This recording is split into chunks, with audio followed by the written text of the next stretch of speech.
Once upon a time in the bustling town of Everbright, there lived a lively little boy named John. Little John loved to play. He played at home, he played at school, and he even played during class time.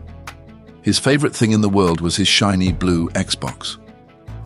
Every afternoon, John and his friends would gather in his room, their faces glowing in the light of the television screen as they battled it out in the latest game, FC 24.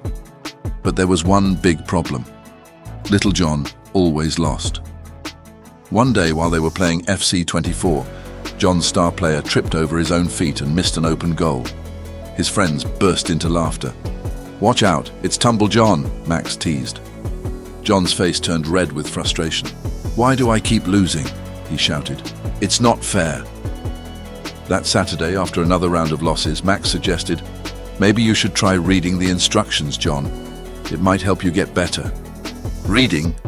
John scrunched his nose. "Who needs reading when you can just play?" Max shrugged. "Well, it's worth a try. And you know, it might help you at school too." John huffed but decided to give it a go. That evening, instead of jumping straight into his game, he sat down with the instruction manual. It was like deciphering an ancient language at first. Press A for a short pass, B for a long pass. "What's a finesse shot?" he muttered. As he read on, John discovered amazing things he didn't know about the game. He learned about skill moves, special tactics, and game strategies he had never known before. He even learned how to perform the perfect bicycle kick. The next day, John tried out what he had read. To his amazement, he started winning. His friends were shocked. "Wow, John, how did you get so good?" they asked. John grinned, feeling a spark of pride. "I read the instructions and practiced," he said. Seeing the results, John wondered if the same idea could work at school. He was tired of getting poor grades and feeling angry when he didn't understand things. So he decided to give it a try. John began paying attention in class, doing his homework and studying regularly. He found that the more he read and practiced, the more he understood. One day during math class, John found himself in a tricky situation. His teacher, Mrs. Potts, asked him to solve a problem on the board. His friends held their breath, waiting for another one of John's famous blunders. As John wrote, pants suddenly slipped down a bit, revealing his bright red underwear with little yellow ducks on them. The class burst into laughter. "Nice ducks, John," his friend Sam shouted, and even Mrs. Potts couldn't help but chuckle. Despite the giggles, John stayed calm and finished the problem correctly. Mrs. Potts patted his shoulder. "Great job, John, and nice underwear," she said with a wink. Days turned into weeks and John's hard work began to pay off.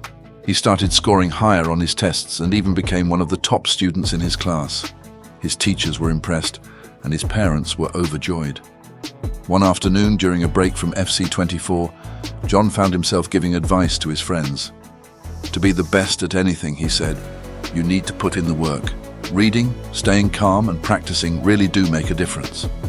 His friends listened intently, inspired by John's transformation. They started to follow his lead, paying more attention in school and practicing their own skills, both in games and studies. From then on, John wasn't just the best at FC 24, he was also the top student and a star athlete. He had learned an important lesson.